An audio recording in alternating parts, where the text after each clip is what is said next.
Next we will discuss about blood pressure. तो हम लोग ब्लड प्रेशर के बारे में डिस्कस करेंगे।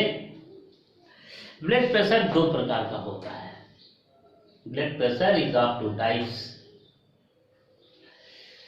That is number 1 systolic blood pressure, systolic blood pressure, and number 2 is the diastolic blood pressure। Blood pressure दो प्रकार का होता है, पहला सिस्टोलिक ब्लड प्रेशर और दूसरा diastolic blood pressure. Systolic blood pressure और दूसरा डायस्टोलिक ब्लड प्रेशर। अगर मैं हार्ट का स्ट्रक्चर बनाऊं,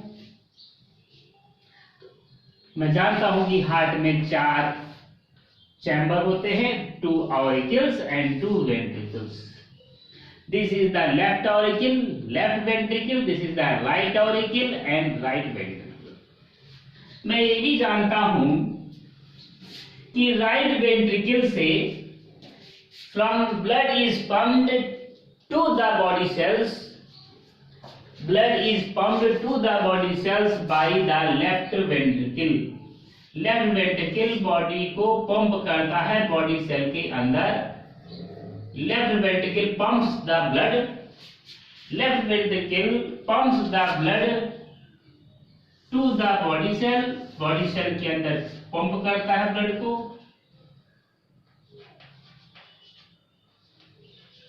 to the body cell by dorsal aorta, dorsal AORTA मतलब है डॉर्सल ओर्टा के अंदर ब्लड को पंप करता है, मतलब आर्टरी के अंदर भेजता है। डॉर्सल ओर्टा से डिफरेंट आर्टरीज में चले जाते हैं, डॉर्सल ओर्टा से डिफरेंट आर्टरीज में चले जाते हैं ब्लड।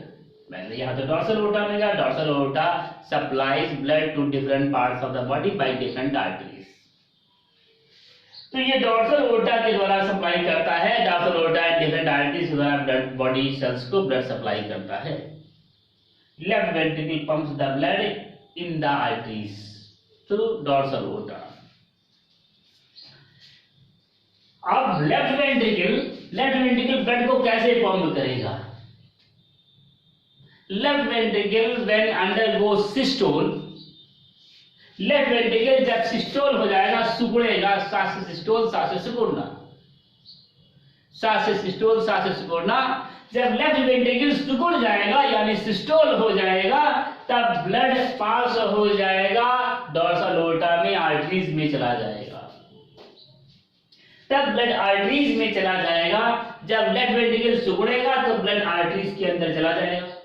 आर्टरीज के अंदर पहले से ब्लड है, आर्टरीज खाली नहीं है, आर्टरीज के अंदर पहले से ही ब्लड है। और जैसे ही लेफ्ट वेंट्रिकल सिकुड़ा, इसके अंदर और भी ब्लड चला गया और तेजी से सारे के सारे ब्लड जो लेफ्ट वेंट्रिकल थे वो सारे के सारे all the blood of the left ventricle squeezes in the dorsal aorta. Dorsal aorta के अंदर सारे ब्लड चलाएंगे, मतलब आर्टरीज वगैरह के अंदर ब्लड बहुत हो जाएगा। Then the pressure in the dorsal aorta increases। अगर ये पूरा पूरे ब्लड को खाली कर दे इसके अंदर प्रेशर बढ़ जाए। This pressure is known as, because the ventricle is in systole condition, क्योंकि वेंट्रिकल सिस्टोल हो गया है, क्योंकि वेंट्रिकल सिकुड़ गया है। वेंट्रिकल के सिकुड़ने से ब्लड आर्टरीज के अंदर चली जाती हैं और आर्टरीज के अंदर ब्लड का वॉल्यूम बढ़ जाता है। इस प्रेशर को मैं सिस्टोलिक प्रेशर बताता हूं, इस प्रेशर को मैं सिस्टोलिक प्रेशर बोलता हूं। क्यों बोलता हूं? क्योंकि इस कंडीशन में वेंट्रिकल सिकुड़ गया है। जब वेंट्रिकल सिकुड़ जाएगा तो इसके अंदर जो है, इसके आर्टरीज के अंदर ब्लड प्रेशर बढ़ जाता है। इस प्रेशर को मैं सिस्टोलिक ब्लड प्रेशर बोलता हूं। This blood pressure is known as systolic blood pressure. दूसरा अगर सिकुड़ गया, इसके अंदर ब्लड प्रेशर बढ़ गया, फिर ये खाली हो गया, है, सिकुड़ गया, फिर ये अपने आप को ब्लड फिल कर रहा है, फिर ये डायस्टोल हो जाएगा। सिस्टोल के बाद फिर अपने वॉल्यूम को बढ़ाएगा, इसके अंदर ब्लड आकर के फिर से भरना चालू हो गया, फिर से रिफिल करेगा ब्लड को। जब ब्लड को रिफिल कर रहा है उस समय कोई ब्लड को, जब ब्लड को खुद रिफिल कर रहा है, खुद भर रहा है, तो कोई ब्लड को धक्का नहीं दे रहा है। जब वेंट्रिकल खुद अपने अंदर ब्लड को भरता है तो उस समय तो कोई ब्लड को धक्का नहीं देता है, उस समय ब्लड को धक्का नहीं देता है तो उस समय ब्लड का वॉल्यूम आर्टरीज के अंदर कम हो जाता है। जब वेंट्रिकल खुद अपने आप को भरता हुआ रहता है उस समय उसके अंदर ब्लड नहीं है, भर रहा है, तो वो कोई ब्लड पोर नहीं कर रहा है, कोई ब्लड जो है आर्टरीज के अंदर कोई ब्लड नहीं छोड़ता है। उस समय आर्टरीज के अंदर ब्लड प्रेशर कम हो जाता है, ब्लड का प्रेशर कम हो जाता है। This blood pressure is known as diastolic blood pressure. Diastolic blood pressure कम होगा और डायस्टोलिक ब्लड प्रेशर कम होगा और सिस्टोलिक ब्लड प्रेशर ज्यादा होता है। जब वेंट्रिकल सिकुड़ जाएगा तो आर्टरीज के अंदर ब्लड का वॉल्यूम बढ़ जाता है और यहाँ जो है ब्लड का वॉल्यूम बढ़ने से यहाँ ब्लड का यहाँ ज्यादा प्रेशर हो जाता है। This blood pressure is 120 mm of mercury. This pressure is 120 mm of mercury. Systolic blood pressure जब वेंट्रिकल सिकुड़ गया तो आर्टरीज के अंदर उसने ब्लड छोड़ दिया। आर्टरीज के अंदर ब्लड छोड़े जाने के कारण से आर्टरीज के अंदर ब्लड प्रेशर बढ़ गया है, ब्लड का प्रेशर बढ़ गया है। It is 120 mm of mercury. लेकिन जैसे ही वेंट्रिकल डायस्टोल हो जाएगा मतलब अपने आप को रिफिल करेगा, अपने आप को भरेगा, अपने आप वॉल्यूम को बढ़ाएगा, अपने आप को रिफिल कर रहा है यानी अपनी वॉल्यूम को बढ़ाएगा। तो जब अपने आप को रिफिल कर रहा है उस समय कोई ब्लड को पोर नहीं करता है, कोई ब्लड को छोड़ता नहीं आर्टरीज के अंदर। इस कारण से उस समय जब वेंट्रिकल डायस्टोल होता है तो उस समय जो है आर्टरीज के अंदर ब्लड प्रेशर कम होता है। This blood pressure is known as diastolic blood pressure. जब वेंट्रिकल डायस्टोल होगा तो प्रेशर कम होगा, इस ब्लड प्रेशर को डायस्टोलिक ब्लड प्रेशर कहते हैं। Diastolic blood pressure is measures about diastolic blood pressure कितना होगा, systolic blood pressure is 120 mm of mercury and diastolic blood pressure is equal to 80 mm of mercury। Diastolic blood pressure होता है, diastolic blood pressure is equal to 80 mm of mercury। Diastolic blood pressure होता है। फिर से बोलता हूँ, systolic blood pressure ऐसा blood pressure है जब लेफ्ट वेंट्रिकल सिस्टोल हो जाता है। जब वेंट्रिकल सिस्टोल हो जाता है तो आर्टरीज के अंदर प्रेशर बढ़ जाता है। इस ब्लड प्रेशर को मैं सिस्टोलिक ब्लड प्रेशर कहता हूँ। Systolic blood pressure is equal to 120 mm of mercury. जब वेंट्रिकल डायस्टोल हो जाता है उस समय ब्लड प्रेशर कम हो जाता है। उस समय ब्लड आर्टरीज के अंदर ब्लड प्रेशर कम हो जाएगा क्योंकि वो अपने आप को ही भर रहा है, ब्लड को धक्का नहीं देगा आर्टरीज के अंदर, ब्लड को छोड़ेगा नहीं आर्टरीज के अंदर, तो आर्टरीज के अंदर ब्लड प्रेशर कम हो जाता है। ऐसे ब्लड प्रेशर को मैं डायस्टोलिक ब्लड प्रेशर कहता हूँ। Diastolic blood pressure is equal to 80 mm of mercury. Diastolic blood pressure क्या होगा, 80 mm of mercury. This is about the systolic and diastolic blood pressure। ये तो सिस्टोलिक और डायस्टोलिक ब्लड प्रेशर को समझने के लिए है।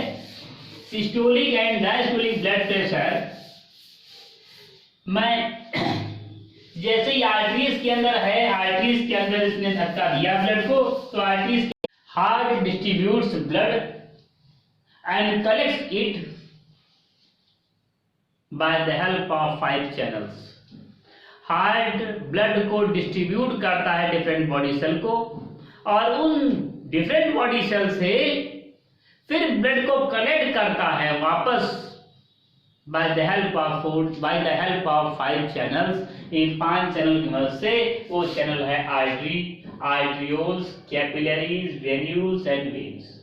हार्ट ब्लड को बांटता है बॉडी सेल को और फिर बॉडी सेल से ब्लड को वापस ले लेता है by the help of 5 channels. ये 5 चैनल के द्वारा, ये 5 चैनल है artery, arterioles, capillaries, venules and veins. इस चीज को मैं समझने के लिए एक फिगर बनाता हूँ हार्ट का। इस चीज को समझने के लिए मैं एक फिगर हार्ट का बनाता हूँ। This is a heart, these are the four chambers of heart, this is the capillary, sorry, this is the auricle, and this is the ventricle, left ventricle, right auricle, right ventricle. Blood is supplied, blood जो है left ventricle blood supply करेगा किसके अंदर, artery के अंदर, artery के द्वारा। Later on this artery divide into A number of आर्टरियोल, बाद में यही आर्टरी तमाम आर्टरियोल में डिवाइड हो जाता है। बाद में यही artery divide into A number of arterioles में डिवाइड हो जाएगा। और फिर ये arterioles, these arterioles divide into a number of capillaries, these arterioles divide into a number of capillaries, ये arterioles तमाम capillaries में divide हो जाते हैं।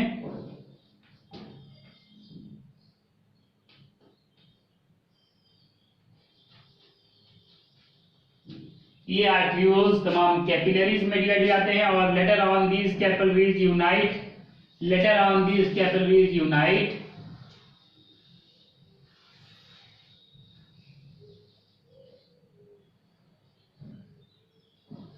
to form a number of venues,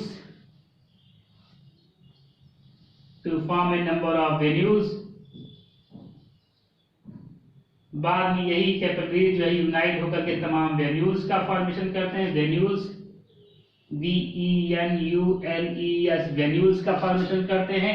later on these venues, ये सभी वेन्यूज यूनाइट होकर के वेन्स का फॉर्मेशन करती हैं, वेन्स का फॉर्मेशन करती हैं। मैं देख रहा हूं आर्टरी ने लेफ्ट वेंट्रिकल ने ब्लड को पंप कर दिया, वेंट्रिकल ने ब्लड को पंप कर दिया आर्टरी के अंदर। आर्टरी टूट गए तमाम आर्टरियोल्स में, आर्टरियोल्स भी टूट गए तमाम, आर्टरियोल्स भी टूट गए तमाम कैपिलरीज में, और कैपिलरीज फिर रीयूनाइट हो गई वेन्यूल्स में। वेन्यूल्स रीयूनाइट होकर के वेन्स का फॉर्मेशन करता है और बाद में वेन्स यही ब्लड को वापस राइट ऑर्गन के अंदर लेके जाता है। एक चीज और,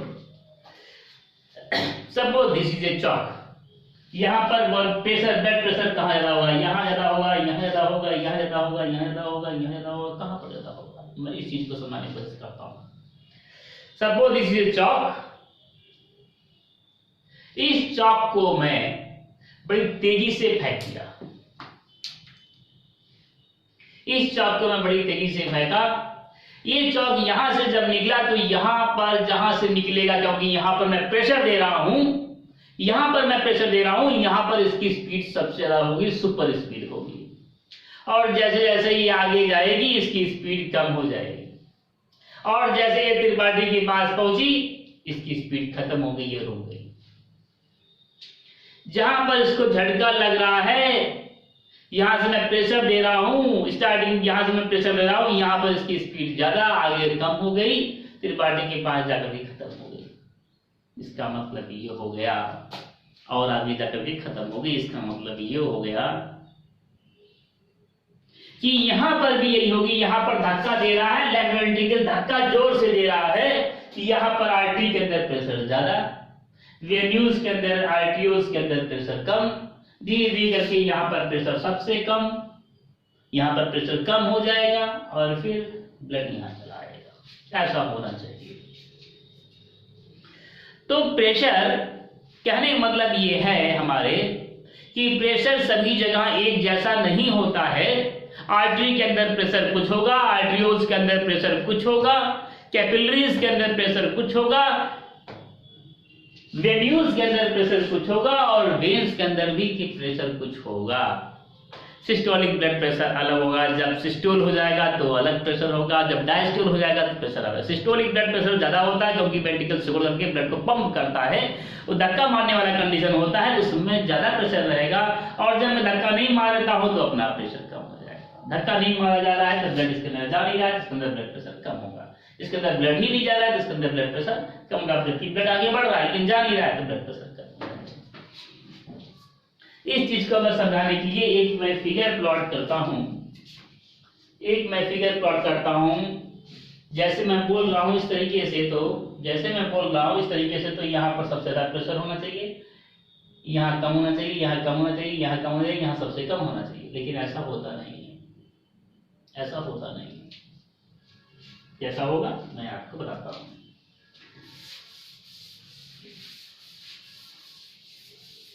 देखेंगे, बहुत इंटरेस्टिंग है। जिन लोगों को लिम्फ के बारे में जानकारी नहीं है तो ध्यान से इसको समझिए, बहुत इंपॉर्टेंट है।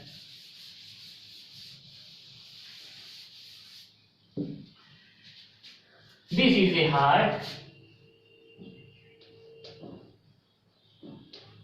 This is a heart.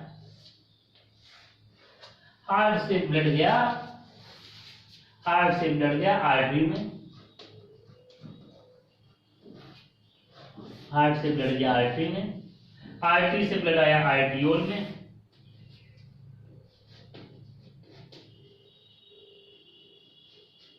Artery से ब्लड आ गया आर्टियोल में, और आर्टियोल से ब्लड आ गया कैपिलरीज में,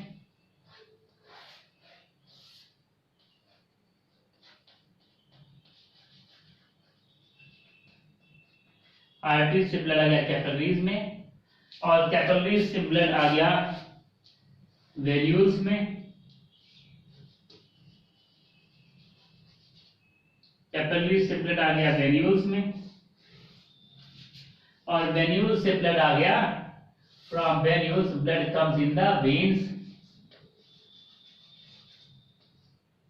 वेन्यूल्स से ब्लड आ गया वेन्स में, और वेन से ब्लड वापस हार्ट में आ जाता है। ये चार्ट हो गया, ये फ्लो चार्ट हो गया।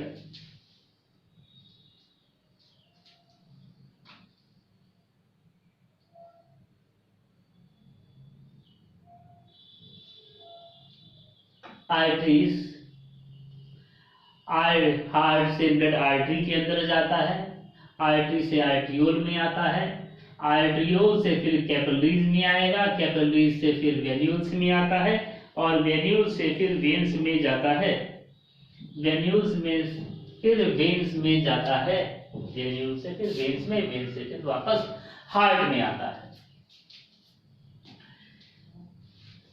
ब्लड, हार्ट ब्लड को पंप करता है जब आर्टरीज के अंदर, तो मैं बताया था कि जो है यहाँ पर systolic blood pressure is equal to, in arteries systolic blood pressure, systolic blood pressure is equal to 120 mm of mercury, जबकि डायस्टोलिक ब्लड प्रेशर आर्टरीज के अंदर, जबकि diastolic blood pressure in the arteries is equal to only 80 mm of mercury, mm of mercury। Arteries के अंदर मैं बताया था कि जैसे ही वेंट्रिकल सिस्टोल होगा तो ब्लड प्रेशर बढ़ जाएगा, सिस्टोलिक ब्लड प्रेशर होगा 120 मिलीमीटर ऑफ मर्करी, और जैसे ही ब्लड वेंट्रिकल डायस्टोल होगा तो उसके अंदर ब्लड जाएगा नहीं आर्टरीज के अंदर, तो आर्टरीज के अंदर ब्लड प्रेशर डाउन हो जाएगा, that is 80 mm of mercury, 80 mm of mercury होगा।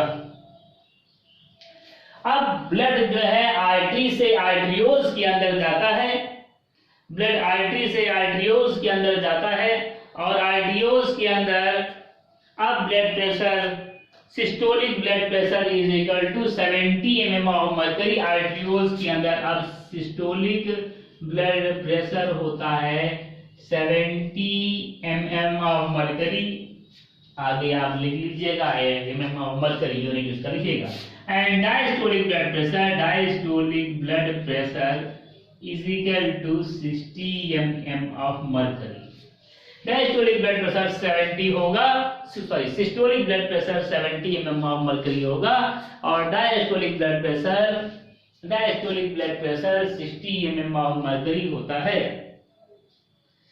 60 mm ऑफ मर्करी होता है। फिर जैसे ही ब्लड जो है कैपिलरीज में आते हैं, in the capillaries, systolic blood pressure is equal to 10 mm of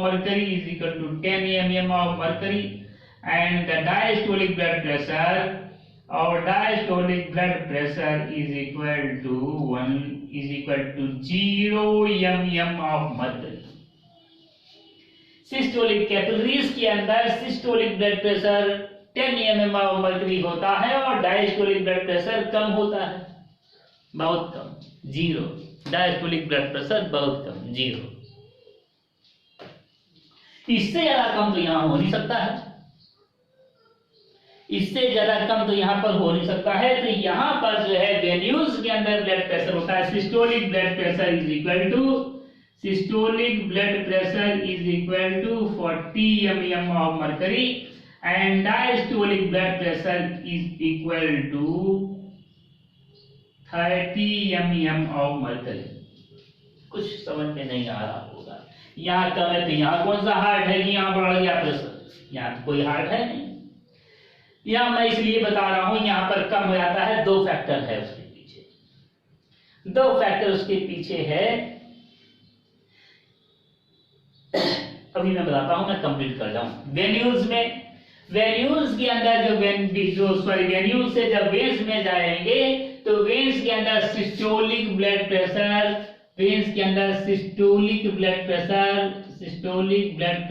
is equal to 70 and diastolic blood pressure is equal to 60 mm of mercury. Diastolic blood pressure is equal to 60 mm of mercury.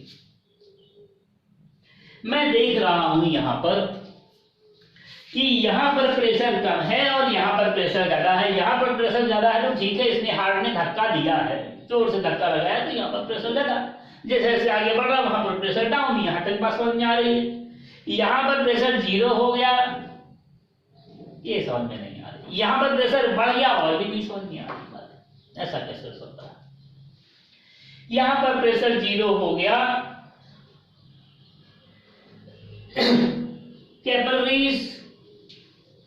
Capillaries सिर्फ एक membrane की बनी हुई होती हैं, theca interna की बनी हुई होती हैं,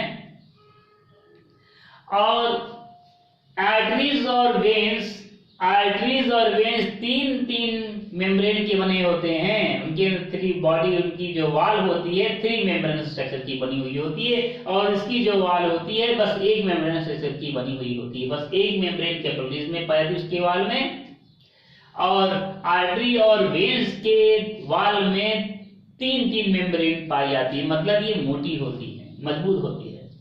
यही अगर ब्लड प्रेशर, हमारे शरीर की अडॉप्टेशन देखिए, यही ब्लड प्रेशर अगर 70 mm ऑफ मर्करी जो था सिस्टोलिक और डायस्टोलिक 60 mm ऑफ मर्करी था, अगर यही ब्लड प्रेशर से ब्लड चला आता कैपिलरीज के अंदर तो जितनी भी कैपिलरीज है सबकी सब ब्रस्ट हो जाती है, सबकी सब नष्ट हो जाती है। All the capillaries has the high risk to be burst, सभी की सभी कैपिलरीज नष्ट हो जाती। क्यों? क्योंकि नेक प्रेशर को तो झेल ही नहीं सकती है, उनकी दीवार बहुत पतली होती, बहुत बारीक होती है। ट्यूनिका इंटरना, जो अंदर वाला कैपिलरीज का जो अंदर वाला दीवार होता है, और ट्यूनिक कैपिलरीज की जो दीवार होती है उसको ट्यूनिका इंटरना बोलते हैं। Tunica interna is made up of a single layer of squamous epithelial cell. Tunica interna की दीवार बहुत पतली होती है, बस इतना ही समझिए। ट्यूनिका इंटरना की दीवार बहुत पतली होती है और वो बहुत ज्यादा प्रेशर नहीं झेल सकती है। 10 millimetre of mercury, maximum 12 to 15 millimetre of mercury pressure झेल सकती है, उसके ज्यादा नहीं प्रेशर ले सकती है। तो ये यहाँ पर कैपिलरीज के अंदर कैपिलरीज अपने प्रेशर को डाउन करता है। प्रेशर को झेलने की क्षमता, प्रेशर को कैसे डाउन हो सकता है? अगर नंबर ऑफ कैपिलरीज इंक्रीज हो जाए, यहाँ से ब्लड आ रहा है, यहाँ से इस तरीके से यहाँ से इतना पानी आ रहा है, और इसको मैं ऐसे ऐसे ऐसे ऐसे ऐसे ऐसे ऐसे तमाम कैपिलरीज में बांट दूं, इस प्रेशर को, इस पानी को तमाम छोटी छोटी नालियों में बांट दूं, तो यहाँ प्रेशर कम हो जाएगा हर एक नाली के अंदर। यहाँ पर प्रेशर ज्यादा है लेकिन छोटी छोटी छोटी छोटी बहुत छोटी छोटी छोटी छोटी छोटी छोटी छोटी छोटी छोटी छोटी छोटी छोटी नालियों में बांट दिया, कैपिलरीज में बांट दिया, तो कैपिलरीज के अंदर डेफिनेटली प्रेशर कम हो जाएगा, क्योंकि पानी का वॉल्यूम बहुत जगह पर बहुत ब्रांचेस में बढ़ जा रहा है, तो वहां पर कैपिलरीज के अंदर इस तरीके से प्रेशर कम हो जाता है। दूसरा मैकेनिज्म है, एक मैकेनिज्म और है, एक मैकेनिज्म तो यह है प्रेशर को कम करने के लिए, दूसरा भी मैकेनिज्म है। दूसरा मैकेनिज्म है कहीं ऐसा ना हो जाए कि कोई कैपिलरी नष्ट हो जाए, बॉडी ऐसा रिस्क नहीं ले सकता है, शरीर ऐसा रिस्क नहीं ले सकता है। कैपिलरीज नष्ट हो जाए उससे पहले ही मुझे बचाव करना है, कैपिलरीज नष्ट ना हो उसके पहले ही some of the blood is directly passed from the before entering the capillaries, capillaries के अंदर घुसने से पहले ही सीधे चले जाते हैं वेन्स में, यहां से सीधे कैपिलरीज से सीधे चले जाते हैं वेन्स में। ऐसे ब्लड वेसल को मैं बोलता हूं, ऐसे ब्लड वेसल को मैं बोलता हूं लिम्फ वेसल, ऐसे को मैं बोलता हूं लिम्फ वेसल, ऐसे को मैं लिम्फ वेसल बोलता हूं, लिम्फ वेसल बोलता हूं, लिम्फ, ऐसे को मैं लिम्फ वेसल बोलता हूं। तो लिम्फ वेसल क्या काम करता है? लिम्फ वेसल प्रेशर को कम करने का काम करता है। लिम्फ वेसल प्रेशर को कम करने का काम करता है और लिम्फ वेसल से प्रेशर कम हो जाता है। जो लिम्फेटिक वेसल है, ये lymphatic vessel LYM फैटिक vessel VESSEL vessel, lymphatic vessel pressure को कम कर देता है। लिम्फेटिक वेसल यहां से कुछ फ्लूइड चली जाती है सीधे इसके अंदर। कौन सी फ्लूइड जाती है? यहां पर ब्लड है, blood consist of WBC, RBC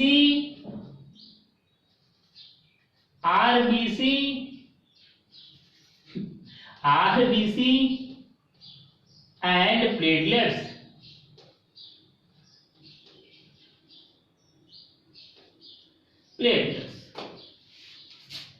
WBC, RBC and platelets, blood WBC, RBC, platelet consist करता है। और ये WBC, RBC, प्लेटलेट्स यहां तक आए, WBC, RBC, प्लेटलेट्स, ये सभी चीजें आ गया यहां तक। और plasma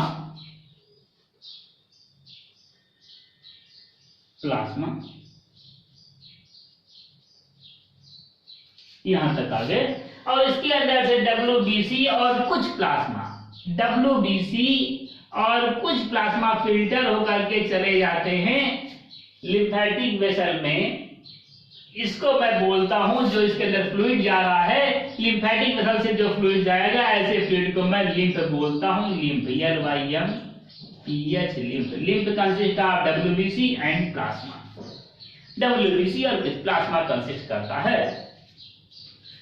WBC, lymph consist of WBC and plasma, मतलब आर्टरीज, आर्टरियोल से, आर्टरी से आया आर्टरी के अंदर, आर्टरियोल्स में, आर्टरियोल से जब जाता है ब्लड कैपिलरीज के अंदर, तो कैपिलरीज के अंदर जाने से पहले ही कुछ लिम्फेटिक वेसल निकली हुई होती हैं एहतियातन, कॉशन के तौर पर, ताकि सारे के सारे अगर ब्लड चले जाएंगे तो हो सकता है कि कैपिलरीज नष्ट हो जाएं। तो कैपिलरीज नष्ट ना हो भाई, उसके लिए लिम्फेटिक वेसल निकले हुए हैं। Lymphatic vessel connects the, bypass method है, बाईपास रास्ता है। लिम्फेटिक वेसल कैपिलरीज के ठीक पहले से निकलेगा और वेन्स में सीधे चला जाएगा, बाईपास हो जाएगा ब्लड। तो lymphatic vessel consist of lymph and plasma. Lymphatic vessel lymph और प्लाज्मा कंसिस्ट करता है। मान लीजिए कि कोई एक व्यक्ति है जिसके अंदर 5 litre blood, 5 litre of blood pass हो गया है। 5 लीटर ऑफ ब्लड यहां तक आया, 5 लीटर ब्लड, यहाँ से फिर वो 5 लीटर ब्लड सभी आर्टरियोल्स के अंदर आया, आर्टरियोल्स के अंदर 5 लीटर ब्लड आ गया। और 5 लीटर ब्लड जो है जो यहाँ लगाया, उस 5 लीटर ऑफ ब्लड में से 4 लीटर ऑफ ब्लड कैपिलरीज में आता है। मतलब 1 litre is passed in the lymphatic vessel in the form of lymph। 1 litre, 1 litre lymph के तौर पर चला आएगा लिम्फेटिक वेसल में, लिम्फ के फॉर्म में लिम्फेटिक वेसल में आ जाएगा। तो 1 लीटर तो कम हो गया, कैपिलरीज के अंदर प्रेशर कम पड़ेगा। और दूसरा, कैपिलरीज के अंदर प्रेशर और भी कम पड़ेगा क्योंकि कैपिलरीज की नंबर बहुत ज्यादा है, प्रेशर डाउन हो जाएगा। अब ये 4 लीटर यहां पर आ गया, कैपिलरीज पूरे के पूरे यहां भेज देंगे, 4 लीटर यहां पर आ गया। यहां पर कितने लीटर कैपिलरीज, वेन्यूल्स के पास 4 लीटर आ गया, वेन्यूल्स ने 4 लीटर भेज दिया, लिम्फेटिक वेसल ने भी 1 लीटर भेज दिया, तो यहां पर फिर से 5 लीटर हो गया, 5 लीटर ब्लड हो गया। 4 यहां से, 4 लीटर यहां से जा रहा है और 1 लीटर इधर से आ रहा है, तो ये 5 लीटर हो गया। 4 लीटर इधर से और 1 लीटर इधर से, तो ये हो जाएगा कुल मिला करके 4 + 1 = 5 लीटर हो गया। ये 5 लीटर जो ब्लड हो गया, 5 लीटर यहाँ वापस आ गया, 5 लीटर यहाँ पर हार्ट में 5 लीटर वापस आ गया। तो ये बात समझ में आया कि हार्ट जब ब्लड को पंप करेगा आर्टरी के अंदर, तो आर्टरी का सिस्टोलिक प्रेशर 120/120 होगा और डायस्टोलिक ब्लड प्रेशर 20 होता है।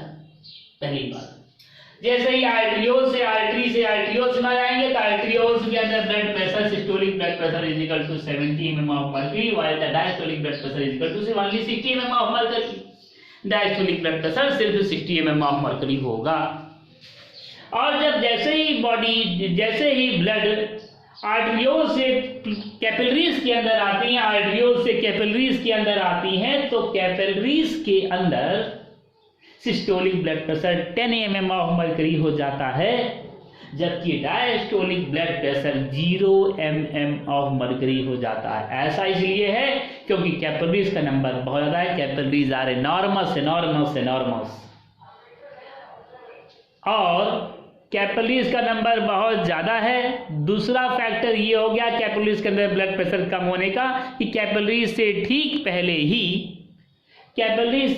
पहले ही लिम्फेटिक वेसल निकली हुई है जो कि लिम्फ को लेके जाती है सीधे वेन्स में। अब यहाँ वेन्यूल्स में ऑल द कैपिलरीज और रीयूनाइटेड, सभी जितने भी छोटी कैपिलरीज हैं वो सभी यूनाइट हो जाएंगी और वेन्यूल्स फॉर्म करेगी।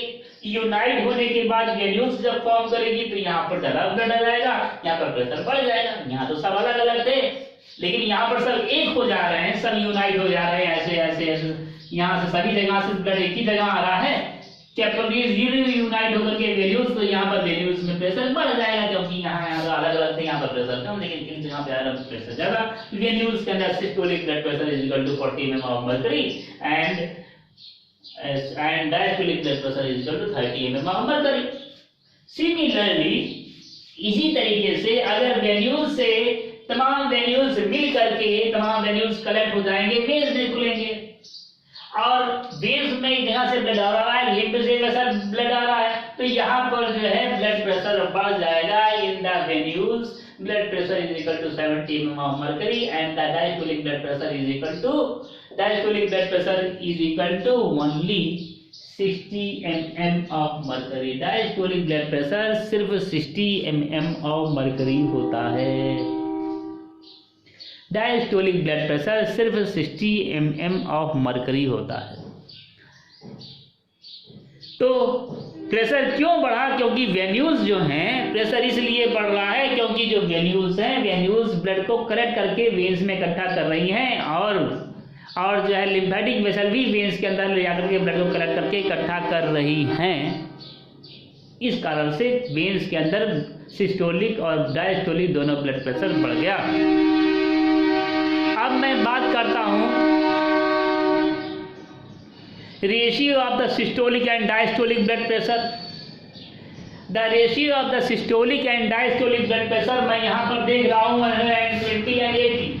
the ratio of the systolic and diastolic blood pressure normally remains in the ratio of 2:3.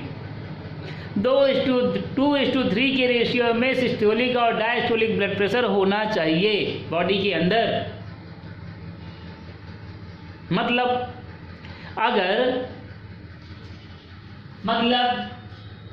मैं ये कहूं कि अगर हमारे शरीर का सिस्टोलिक ब्लड प्रेशर अगर 60 mm ऑफ मर्करी है तो डायस्टोलिक ब्लड प्रेशर कितना होना चाहिए? सिस्टोलिक ब्लड प्रेशर अगर 60 mm ऑफ मर्करी है तो डायस्टोलिक ब्लड प्रेशर कितना होगा? Ratio of the systolic blood pressure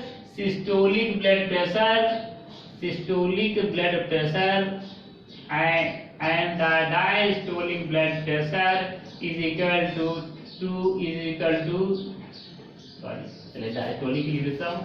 diastolic blood pressure and the systolic blood pressure is equal to 2:3। इसका सिस्टोलिक और डायस्टोलिक ब्लड प्रेशर 2:3 होता है। 2:3 होता है डायस्टोलिक ब्लड प्रेशर और सिस्टोलिक ब्लड प्रेशर। मतलब अगर सिस्टोलिक ब्लड अगर मैं कहता हूं किसी व्यक्ति का diastolic blood pressure 60 mm of mercury है तो सिस्टोलिक कितना होगा?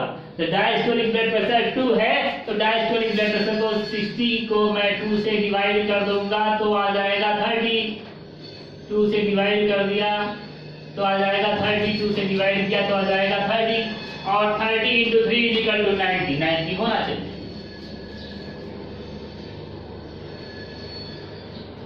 दूसरी बात,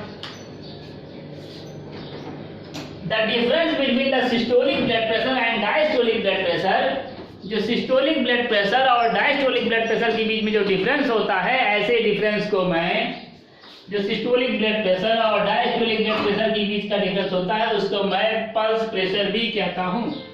the difference between systolic blood pressure and diastolic blood pressure is equal to pulse pressure. तो डिफरेंस कितना हो जाएगा? 120 - 80 = 40 120 - 80 = 40 pulse pressure PP pulse pressure. तो pulse pressure, the ratio of the pulse pressure, diastolic blood pressure and systolic pressure. अब यहाँ पर मैं ये कह दूं कि ratio of the pulse pressure, diastolic blood pressure and systolic blood pressure is equal to 1:2:3। ये होता है ratio pulse pressure, diastolic blood pressure और सिस्टोलिक ब्लड प्रेशर का 1:2:3 होता है। पल्स प्रेशर कैसे कैलकुलेट करेंगे? सिस्टोलिक ब्लड प्रेशर में से डायस्टोलिक ब्लड प्रेशर को घटा देंगे तो आएगा pulse pressure. Pulse pressure is equal to 120 - 80 = 40 mm of mercury हो जाता है पल्स प्रेशर है यहाँ पर। तो the ratio of the pulse pressure, diastolic blood pressure and systolic blood pressure are always in the ratio of 1:2:3। अगर मैं कहता हूं कि किसी व्यक्ति का पल्स प्रेशर 50 होगा, इसका मतलब उसका 2 गुना होगा diastolic blood pressure is equal to 100 होगा और सिस्टोलिक ब्लड प्रेशर 3 टाइम्स होगा, 150 होगा। इस तरीके से मैं कैलकुलेट कर सकता हूं कि सिस्टोलिक ब्लड प्रेशर और डायस्टोलिक ब्लड प्रेशर कितना होगा। ठीक है, नॉर्मल है। Okay, write down and draw this figure को बनाइए। मुझे लगता है ये क्लियर हो गया होगा। ब्लड प्रेशर कंप्लीट हो तैयार हो गया होगा आपका। बना डालिए। एक चीज ब्लड प्रेशर में रह गया है, अगर ब्लड प्रेशर बढ़ जाता है तो एक रिस्क है कि कैपिलरीज ब्रस्ट हो सकती है, पहला रिस्क। दूसरा है, अगर ब्लड प्रेशर बढ़ जाएगा तो लिम्फ का फॉर्मेशन नहीं हो पाता है, जो ब्लड WBC छनती होती है वो छन नहीं पाती हैं, सभी चली जाती हैं। यहाँ पर सभी यहाँ छननी चली जाती हैं। If the blood pressure is increased, then the formation of lymph is decreased. As a result, there is a high risk of the bursting of capillaries. अगर ब्लड प्रेशर बढ़ जाता है तो लिम्ब का फॉर्मेशन नहीं हो पाता है, छन नहीं पाती डब्ल्यूबीसी के अंदर। लिम्ब पहला चीज है, लिम्ब का फॉर्मेशन डिक्रीज हो जाता है, और लिम्ब के फॉर्मेशन के डिक्रीज होने से बहुत रिस्क हो जाती है कि एपेंडिक्स ब्रस्ट हो जाए। पहला, अगर ब्लड प्रेशर कम हो गया, if the blood pressure is decrease then the formation of lymph is increase. अगर ब्लड प्रेशर कम हो जाएगा तो लिम्ब ज्यादा बनेगा, कम होगा तो बढ़ेगा तो नहीं बनेगा, कम बनेगा। कम हो जाएगा ब्लड प्रेशर तो लिम्ब ज्यादा बनेगा, और लिम्ब जब ज्यादा बनता है तो वो जो है लिम्ब शरीर के डिफरेंट पार्ट्स में, lymph is accumulated in different parts of the body. Lymph ज्यादा बनने से that lymph is accumulated in different parts of the body and it causes swelling in the body. शरीर के अंदर स्वेलिंग भी आ जाती है। This swelling is known as, इसको मैं बोलता हूँ, this condition is known as oedema. This condition is known as oedema, इसको मैं ओडीमा बोलता हूँ। This condition is known as oedema, इस कंडीशन को मैं ओडीमा बोलता हूँ।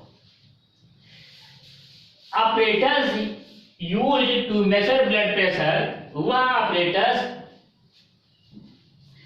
जो कि ब्लड प्रेशर को मेजर करने के लिए यूज किया जाता है, that is known as sphygmomanometer. उसको मैं स्फिग्मो, SPHYG, स्फिग्मोमैनोमीटर बोलता हूं। That operator is known as sphygmomanometer.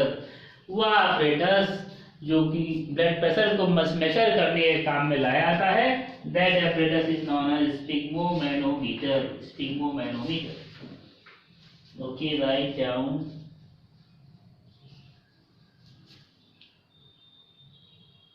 अब हम कार्डियक आउटपुट के बारे में डिस्कस करते हैं। कार्डियक आउटपुट के बारे में डिस्कस करते हैं।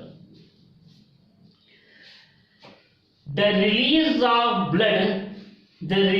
of blood by the heart on a single systole is known as cardiac output। मतलब हार्ट है, हार्ट के 4 चैम्बर भी हैं, और ये जो चैम्बर है ये वेंट्रिकल है। वेंट्रिकल जब सिस्टोल हो जाता है, वेंट्रिकल जब सिस्टोल हो जाएगा यानी सुगुड़ेगा, सा से सुगुड़ना, सा से सिस्टोल। जब वेंट्रिकल सुगुड़ जाएगा, जब वेंट्रिकल सुगुड़ेगा तो blood is release in the artery. Blood artery के अंदर रिलीज हो जाएगा। जब हार्ट सिस्टोल होगा तो ब्लड, जब हार्ट सिस्टोल होता है तो ब्लड रिलीज हो जाता है आर्टरी के अंदर। कितना रिलीज होता है? एक बार सिस्टोल होने पर 70 ml ब्लड रिलीज होता है। This is known as cardiac output. Release of the amount of blood, amount of blood released by the heart on a single systole is known as cardiac output। फिर से बोलता हूं, amount of blood released by the heart on a single systole is known as cardiac output। एक बार systole होने पर heart जितना blood release कर रहा है उसी को मैं कार्डियक आउटपुट बोलता हूं। एक बार सिस्टोल होने पर हार्ट जितना ब्लड रिलीज करता है उसी को मैं कार्डियक आउटपुट बोलता हूं। Release of blood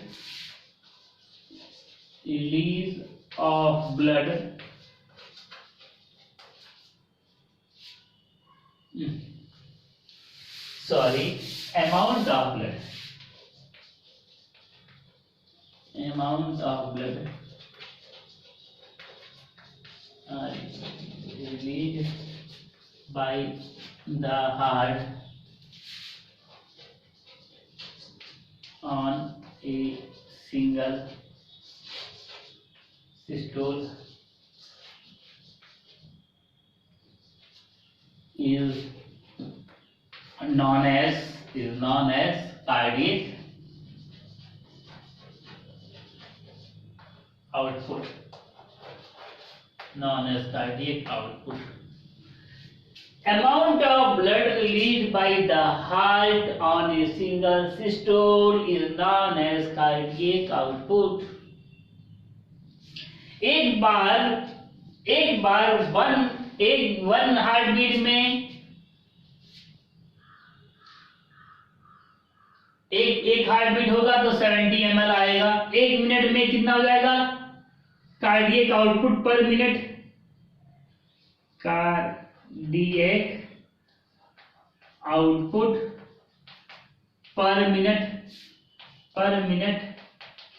is equal to cardiac output एक मिनट में कितना ml ब्लड बाहर करेगा? एक मिनट में हार्ट बीट 72 टाइम्स, हार्ट 72 बार धक करता है, मतलब सिस्टोल 72 टाइम्स होता है। 62 टाइम्स सिस्टोल होगा, मतलब 62 टाइम्स कितना ml छोड़ेगा? 70 ml छोड़ेगा। 72 टाइम्स 70 ml छोड़ेगा, 72 टाइम्स धक करेगा तो 72 टाइम्स सिस्टोल होगा। 72 टाइम्स 70 ml छोड़ेगा इज इक्वल टू, कैलकुलेट करेंगे आप। मुझे तो अभी तक याद है शायद इतना होता है, आप कंफर्म कर लीजिए, अप्रोक्सीमेटली कंफर्म कीजिए।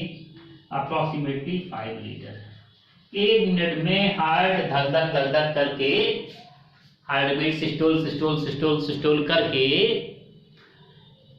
लगभग 5 लीटर ऑफ ब्लड को बाहर कर देता है, रिलीज करता है आर्टरीज के द्वारा।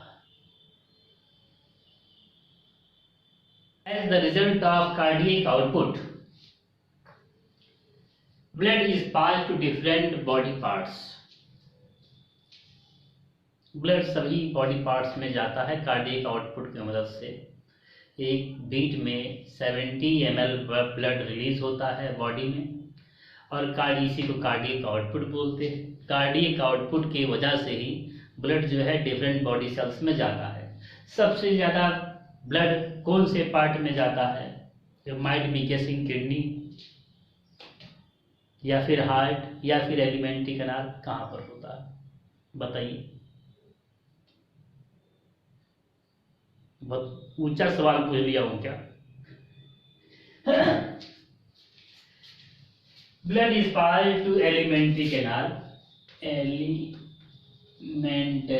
कैनाल में ब्लड जाएगा, चीफ ऑर्गन है। किडनी में भी जाता है ब्लड।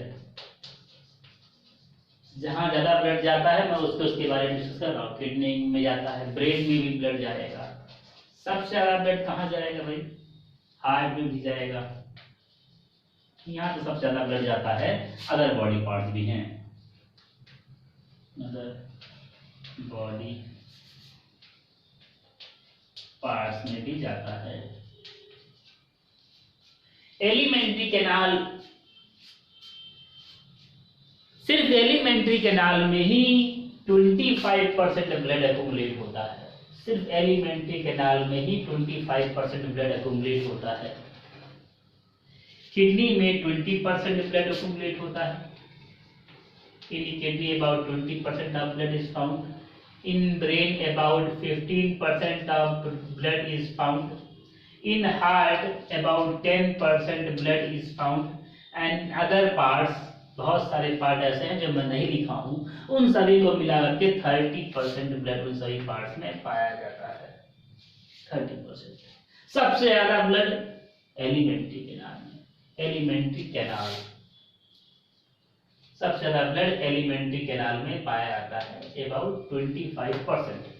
25% ब्लड पाया जाता है। एक नॉर्मल आदमी में लगभग 5 लीटर ब्लड पाया जाता है, तो उसको मैं कैलकुलेट करता हूँ 25% 5 लीटर का, तो लगभग आएगा 1250 ml of blood is pumped पर मिनट। एक मिनट में 1250 निकलेगा भी, 1250 जा रहा है तो 1250 निकलेगा भी, तो 1250 पर मिनट रहेगा, जाएगा, उतना ही निकलता भी है, क्योंकि एक मिनट में लगभग 5 लीटर ब्लड पंप करता है। हार्ट लगभग 5 लीटर ब्लड पंप करेगा, तो 5 लीटर में कहाँ जाएगा? 5 लीटर का मैं इसको निकाल रहा हूं, तो निकालूंगा तो लगभग 1250 ml ब्लड हार्ट में एलिमेंट्री कैनाल में जाएगा, कार्डियक आउटपुट से लगभग एलिमेंट्री कैनाल में कितना ब्लड जाएगा, 1 मिनट में लगभग 500 ml ब्लड रिलीज होता है। तो जो 500 ml ब्लड रिलीज होगा उसमें लगभग 1250 ml कार्डियक आउटपुट जो है per minute is equal to 5 litre. 1240 मतलब लगभग 5 लीटर। तो उस 5 लीटर में से 1250 ml 1 मिनट में एलिमेंट्री कैनाल के अंदर जाएगा। 20% मतलब 1000 ml किडनी के अंदर जाएगा। 15% मतलब 750 ml ब्रेन में जाएगा per minute. And 10% is equal to 500 ml लगभग हार्ट के अंदर जाएगा। अदर पार्ट्स में 30% लगभग 1500 ml ब्लड अदर पार्ट्स में जाएगा। तो 1 मिनट में हार्ट लगभग 5 लीटर ब्लड को निकालता है। 5 मिनट एक हार्ट बीट में 70 ml, 72 हार्ट बीट में लगभग 5 लीटर। उन 5 लीटर में से 1250 ml लगभग एलिमेंट्री कैनाल में, किडनी में 1000 ml, हार्ट के ब्रेन के अंदर 750 ml, हार्ट के अंदर 50 ml और अदर पार्ट्स में हार्ट के अंदर, मेरा कहने मतलब हार्ट के वाल के अंदर जो सप्लाई करता है उसके बारे में बात कर रहा हूं।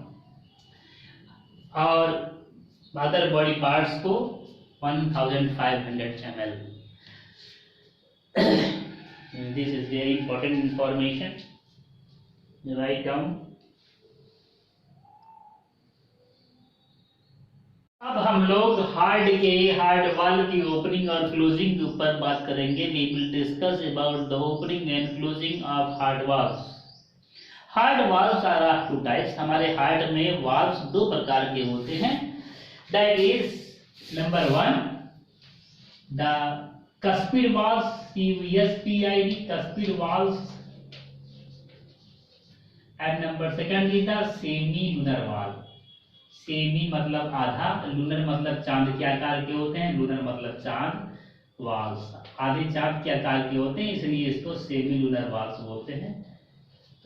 हमारे हार्ट में वाल्व्स 2 प्रकार के होते हैं, कस्पिड वाल्व्स और semi lunar valves. Cuspid valve is found in between the auricle and ventricle. Cuspid valve auricle और वेंट्रिकल के बीच में यहाँ पर पाया जाएगा।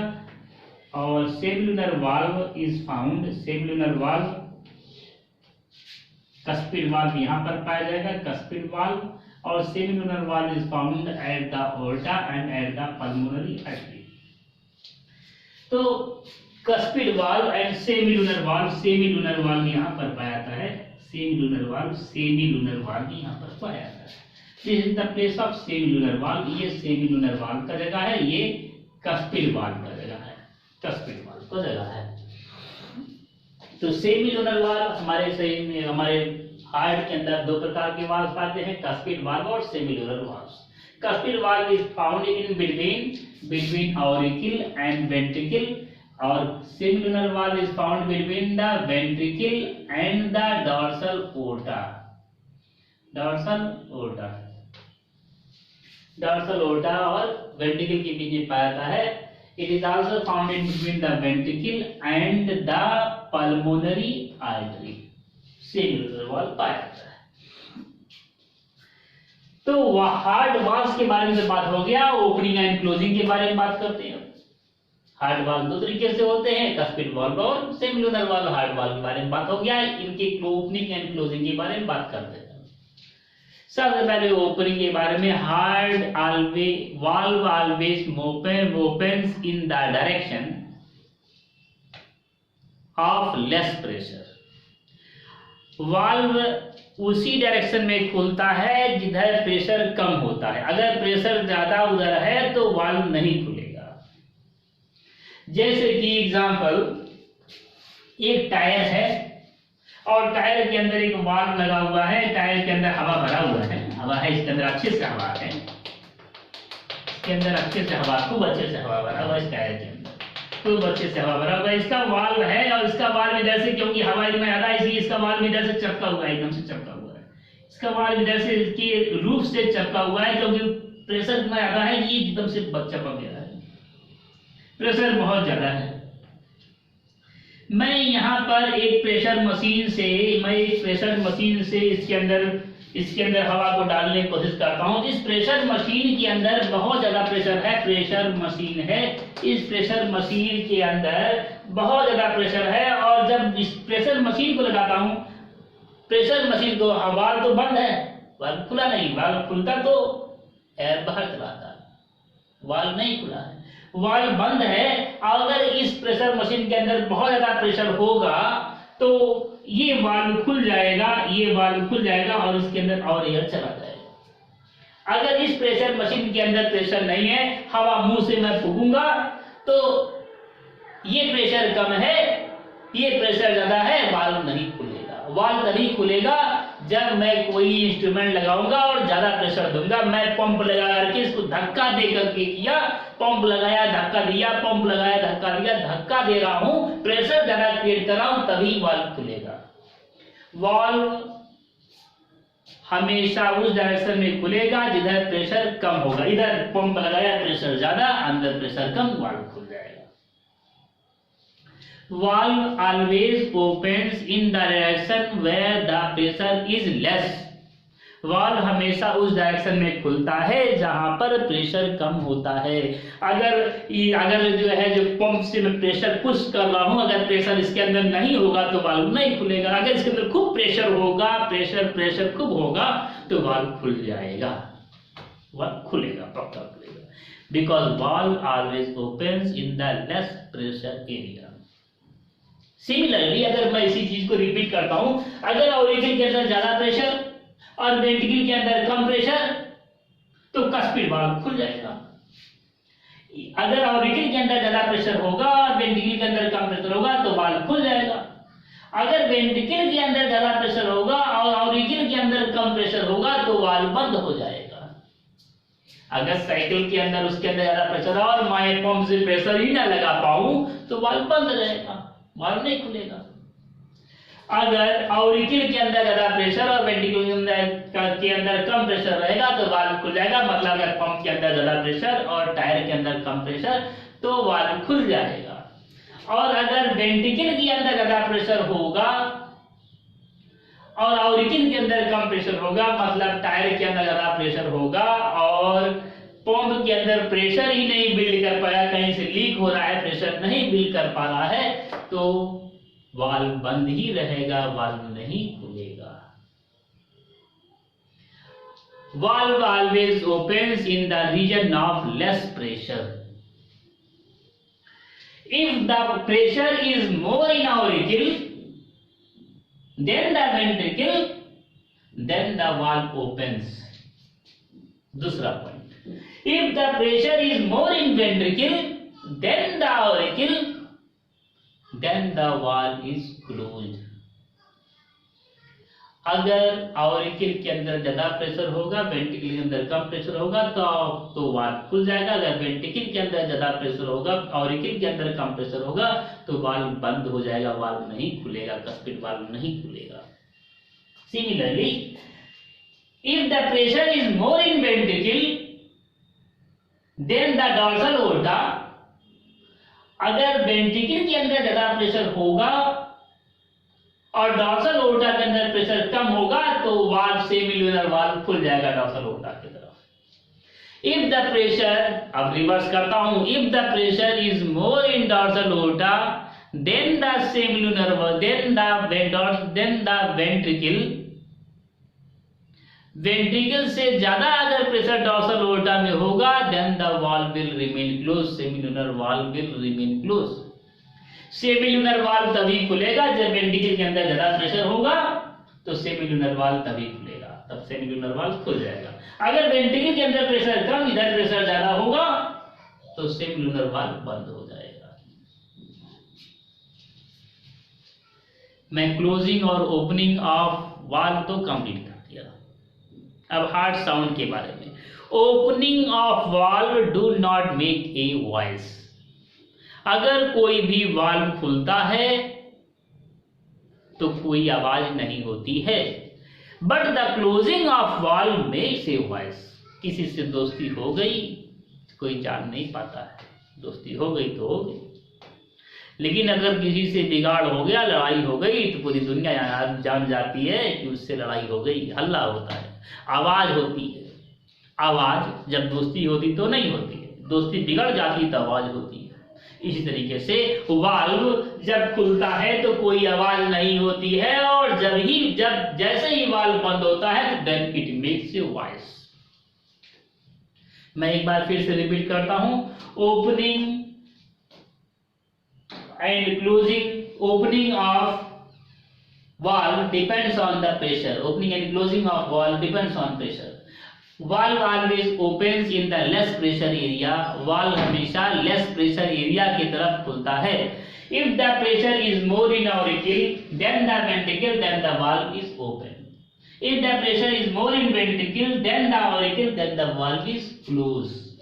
If the pressure is more in ventricle then the dorsal aorta, then the valve is open, then the semilunar valve is open. If the pressure is less in ventricle, then the dorsal aorta, then the semilunar valve remains closed. Then the semilunar valve remains closed. Opening of valve do not make a voice, while closing of valve makes a voice. Opening of valve do not make a voice, while the closing of valve makes a voice. Closing of closing of cuspid valve makes a voice lum. Makes a voice L-U-B lum. Makes a voice lum. जब cuspid valve बंद होता है तो एक voice निकलती है, वो voice लब है। दिस लब voice is of low intensity. ये जो लब वॉइस होता है वो लो इंटेंसिटी की होती है, बहुत ज्यादा तेज नहीं होती इंटेंसिटी। ये जो लब वॉइस होती है वो लेस इंटेंसिटी की होती है। Closing of semilunar valve makes a voice dub. Closing of semilunar valve makes a voice dub. Closing of semilunar valve makes a voice dub. This dub sound is of high intensity. High intensity. Cuspid valve के बंद होने से low intensity की आवाज निकलती है लब।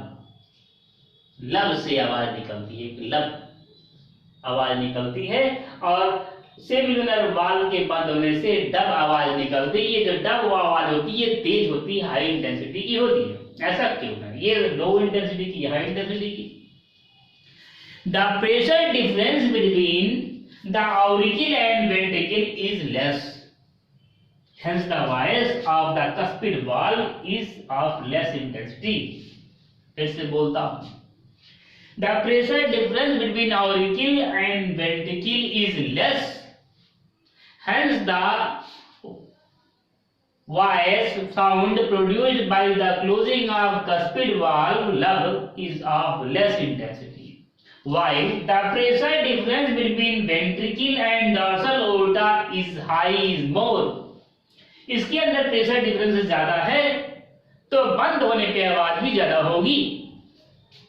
Ventricle और डॉर्सल ओर्टा में के बीच में प्रेशर डिफरेंस ज्यादा है, इसलिए बंद होने पर आवाज भी दुगनी होती है, ज्यादा होती है। इसलिए प्रेशर डिफरेंस, साउंड की इंटेंसिटी ज्यादा है, ज्यादा आवाज होगी तो ज्यादा है। दोस्ती बहुत तगड़ी थी तो टूटी भी तो वही आवाज ज्यादा ही होगी।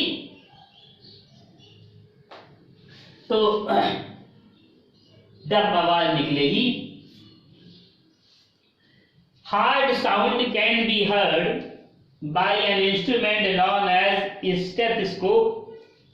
Hard sound can be heard. Hard की ये डब और डब ये दोनों आवाज मैं सुन सकता हूं एक इंस्ट्रूमेंट से। उस इंस्ट्रूमेंट का नाम है Yes, very good. Stethoscope. S-T-E-T-H, steth, S-C-O-P-E. This instrument is known as stethoscope. Very good. इस इंस्ट्रूमेंट को स्टेथोस्कोप कहते हैं. इस इंस्ट्रूमेंट को स्टेथोस्कोप कहते हैं. तो hard sound love and dub. Love sound कौन बनाएगा, किसके द्वारा? सेमिलुनर वाल. My God. लव साउंड कस्पेड वाल and dub sound by the semilunar valve. Closing of dub sound is of high intensity. Very good. Okay.